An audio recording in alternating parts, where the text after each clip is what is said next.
नमस्कार दोस्तों, स्वागत है आपका एक और शानदार वीडियो में। दोस्तों, आज के इस वीडियो में हम आई फाइनेंस आईपीओ का कंप्लीट रिव्यू करने वाले हैं। आखिर इस आईपीओ को अप्लाई करना है कि अवॉइड करना है, और अप्लाई करना है तो आखिर क्यों करना है, सब कुछ हम डिटेल में यहाँ कवर करेंगे। हमारे पास एंकर बुक भी आ गया है, तो हमारे पास ऐसा कोई वो नहीं है कि जहाँ से हमको अभी वेट करना पड़े कि और डेटा आ जाए। तो हमारे पास कंप्लीट डेटा है और यहीं से हमें पता चलेगा क्या इसमें अप्लाई करना है कि नहीं करना है। आईपीओ ओपनिंग की बात करें तो 9 फरवरी को आईपीओ ओपन होगा, और क्लोजिंग की बात करें तो 11 फरवरी को क्लोज होगा। अलॉटमेंट 12 को आएगा। लिस्टिंग की बात करें तो 16 को आपकी लिस्टिंग हो जाएगी। तो एक पूरा का पूरा शेड्यूल रहने वाला है। आइए आईपीओ डिटेल की बात करें तो फेस वैल्यू ₹2 पर शेयर है। प्राइस बैंड 120 to 129 है। वहीं हम बात करें आईपीओ साइज की तो 1010 करोड़ का आईपीओ है, मतलब ठीक ठाक साइज का आईपीओ है। बुक बिल्ड इशू आईपीओ है। फ्रेश और फ्रेश दोनों है। फ्रेश कितना है? फ्रेश जो है 710 करोड़ है, मतलब मोस्ट जो पोर्शन है, मोस्टली पोर्शन जो है वो फ्रेश इशू है। ये पॉजिटिव पॉइंट है। बचा हुआ ओएफएस है 300 करोड़ के अराउंड जो है ओएफएस है, ऑफर फॉर सेल है। ओएफएस कम है, फ्रेश ज्यादा है, ये अच्छी बात है और आईपीओ के लिए बेहतर साबित होता है। लॉट की बात करें तो 116 का लॉट रखा गया है। लिस्टिंग बीएससी एनएससी पे लिस्टिंग होने वाली है। आइए रिजर्वेशन की बात करें तो यहाँ पे आप देखोगे क्यूआईबी के लिए 75% का रिजर्वेशन रखा गया है। एनआईआई के लिए बात करें तो यहाँ पे 15% का रखा गया है। वहीं रिटेल के लिए बात करें तो 10% का यहाँ पे पोर्शन रखा गया है। अब रिटेल के लिए 10% है यार, तो ये थोड़ा सा वो है, बाकी ज्यादा रहता तो बढ़िया रहता, हम लोगों के अलॉटमेंट के चांसेस बढ़ जाते। आइए यहाँ पे देखते हैं कि पर लॉट का जो है अप्रॉक्स कितना अमाउंट पड़ने वाला है। तो एक लॉट का करीब 14,964 रुपए यहाँ पे पड़ने वाला है। तो आपको जितना भी लॉट लगाना है उसके अकॉर्डिंग यहाँ पे कैलकुलेट कर लेना है कि आपका कितना पैसा लगने वाला है। मेन रिव्यू यहाँ से शुरू होता है। कंपनी करती क्या है, कंपनी का फाइनेंशियल क्या है, ये सब कुछ यहाँ से शुरू होता है। तो सेक्टर की बात करें तो कंपनी का सेक्टर एनबीएफसी सेक्टर में कंपनी वर्क करती है। ये क्या करती है? एक एमएसएमई फोकस्ड एनबीएफसी है जो माइक्रो स्केल बिजनेस को सिक्योर्ड एंड अनसिक्योर्ड लोन देता है। मतलब ये एनबीएफसी का पूरा सेक्टर है इसका, और उसमें से भी ये जो माइक्रो स्केल बिजनेस होते हैं उनको ये लोन देता है। अब बात करें इस सेगमेंट में ग्रोथ है कि नहीं है, तो ऑब्वियसली इस सेगमेंट में ग्रोथ है दोस्त। आखिर ग्रोथ इसमें क्यों है? तो इसमें गवर्नमेंट का सपोर्ट कहीं ना कहीं है, गवर्नमेंट इसको पुश करती है। अब बात करते हैं इस कंपनी में कुछ ऐसे क्या चीजें यूनिक है, जैसे repeat customer and high retention. जैसे ये उन कस्टमर पे ज्यादा फोकस करती हैं जो ऑलरेडी लोन ले चुके होते हैं, उनका ट्रैक रिकॉर्ड अच्छा रहता है, उनके ऊपर ये ज्यादा फोकस करती हैं। आई फाइनेंस तो ये सिक्योर्ड एंड अनसिक्योर्ड दोनों तरह के लोन देता है। इस वजह से ये जो है रिस्क डाइवर्सिफिकेशन इसमें है। ऐसा नहीं है कि अनसिक्योर्ड ही लोन दिए जा रहे हैं, और ऐसा भी नहीं है कि केवल सिक्योर्ड दे रहे हैं। तो दोनों तरह का दे रहे हैं, जिससे इनके पास कहीं ना कहीं स्टेबिलिटी है। अब बात करते हैं सेक्टर कैसा, सेक्टर सही है कि नहीं है। तो सेक्टर ऑब्वियसली सही सेक्टर है, सेक्टर में कोई दिक्कत नहीं है। फाइनेंशियल रिपोर्ट की ये बात कर लेते हैं तो यहाँ पे 2023, 24, 25 पूरा यहाँ पे डेटा लिखा हुआ है, बट हम यहाँ पे 2024 से 25 का ज्यादा हम फोकस करेंगे। 2024 से 25 में आप देखोगे रेवेन्यू जो है 24 में हुआ था 1071 करोड़ का, वहीं 25 में 1504 करोड़ का रेवेन्यू हुआ, मतलब करीब 40% का इंक्रीज देखने को मिला। प्रॉफिट की बात करें तो 171 सीआर से 175 सीआर हुआ, करीब 2% के अराउंड बढ़ा है, जो कि कम है, और ज्यादा बढ़ता तो बेहतर रहता।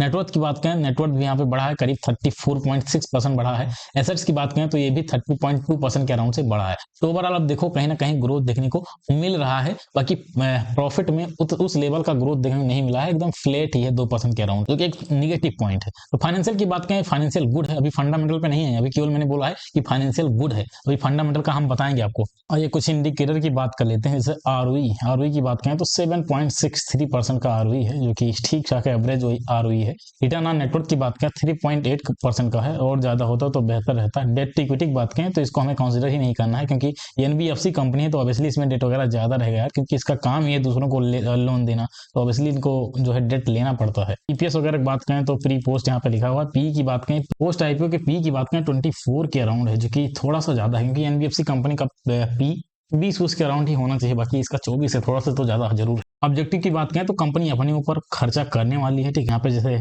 लैंडिंग एंड बिजनेस एक्सपेंशन हो गया, कैपिटल बेस को बढ़ाना, ये सारा कुछ कंपनी का ऑब्जेक्टिव है, जो कि इसके कंपनी के फायदे के लिए है। कंपनी कहीं ना कहीं अपने ऊपर फोकस कर रही है, अपने ग्रोथ पे खर्चा करने वाली है, तो कंपनी का ऑब्जेक्टिव ठीक है, ऑब्जेक्टिव क्लियर है, कोई दिक्कत नहीं है। अब वो पीयर्स का कंपेरिजन करते हैं और जानते हैं आखिर पीयर के मुकाबले कहाँ सस्टेन कर रहा है, आई फाइनेंस कहाँ पे सस्टेन कर रहा है। यहाँ पे आप देखोगे ईपीएस की बात करें तो ईपीएस जो है 5 स्टार बिजनेस का ईपीएस इन दोनों के मुकाबले काफी बढ़िया है। रिटर्न ऑन नेटवर्थ की बात करें वो भी बढ़िया है इसका। पी की बात करें तो 12.07 का पी भी रीजनेबल है, मतलब 5 स्टार बिजनेस जो है कहीं ना कहीं हाईजवन पोजीशन पे आ रहा है। दूसरे नंबर पे कौन आ रहा है? दूसरे नंबर पे अपना आईपीओ आई फाइनेंस आ रहा है। तीसरे पे एसबीएफसी आ रहा है। अब दूसरे पे अपना आईपीओ क्यों आ रहा है? उसका रीजन ये है कि रिटर्न ऑन नेटवर्थ जो है इसका ठीक ठाक है, और पी की बात करें तो इससे एसबीएफसी से तो काफी बेहतर है।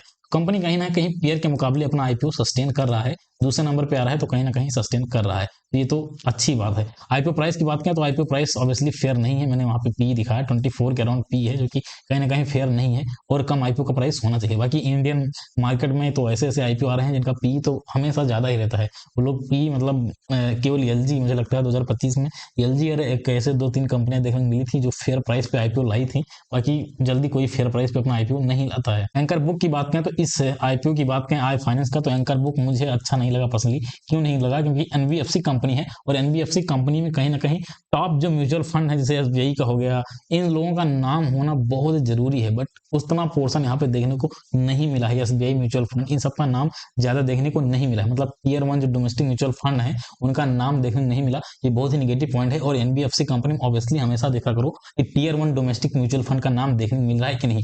टीयर 1 डोमेस्टिक म्यूचुअल फंड क्या है उसको गूगल कर लेना, बाकी मैं सिंपल यहाँ समझा दे रहा हूँ कि यहाँ पे आप देखोगे पोर्शन ठीक ठाक नहीं है, डोमेस्टिक म्यूचुअल फंड का पोर्शन यहाँ पे ठीक ठाक नहीं है और इसी वजह से गुड रेटिंग की बात हो सकती है यहाँ पे, बट एक्स्ट्रा ऑर्डिनरी रेटिंग नहीं है यहाँ पे।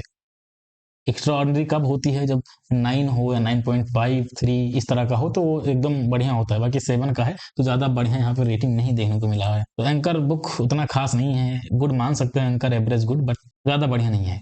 बात करते हैं फंडामेंटल इसका स्ट्रांग है, गुड है, क्या कुछ है। तो फंडामेंटल की बात करें तो फंडामेंटल एवरेज या गुड मान सकते हो, फंडामेंटल एवरेज या गुड आप मान सकते हो, बाकी प्रॉफिट वगैरह और बढ़ा होता, सब कुछ अच्छा होता तो ज्यादा बेहतर रहता, पी वगैरह रीजनेबल होता तब भी बेहतर रहता। तो गुड आप मान सकते हो, फंडामेंटल इसका गुड है। जीएमपी की बात करें तो जीएमपी यहाँ पे ₹0 जीएमपी चल रहा है, जीएमपी ज्यादा बढ़िया नहीं, बढ़िया क्या जीएमपी है ही नहीं है। बात करते हैं इसमें अप्लाई करना है कि नहीं करना है। तो देखो इसमें मैं लॉन्ग टर्म के लिए पर्सनली अभी इंटरेस्टेड नहीं हूँ, आने वाले दिनों में यानी लिस्टिंग के बाद 3 महीने 4 महीने 6 महीने ट्रेड कर लेती है कंपनी, ठीक ठाक यहाँ पे स्ट्रक्चर बन जाता है, उसके बाद इसमें लॉन्ग टर्म के लिए इन्वेस्ट कर सकता हूँ, बट अभी के अकॉर्डिंग किसी कीमत में यहाँ पे लॉन्ग टर्म के लिए नहीं लगाने वाला हूँ। बाकी लिस्टिंग की बात करें तो हाँ, लिस्टिंग गेन के लिए यहाँ पे इन्वेस्ट कर सकते हैं। लिस्टिंग गेन के लिए कब लिस्टिंग गेन के लिए इन्वेस्ट कर सकते हैं? जिसका जीएमपी 10% से ऊपर है, 10% या 10% से ऊपर का जीएमपी रहता है तो इसमें मैं लिस्टिंग गेन के लिए अप्लाई कर सकता हूँ। बाकी अभी तो जीएमपी उस लेवल का देखने को नहीं मिल रहा है, इस वजह से अभी तक जो है कोई व्यू नहीं है। बाकी लास्ट डे आते आते यानी 11 फरवरी आते आते जिसका जीएमपी 10% हो जाता है, इससे ऊपर का जीएमपी रहता है,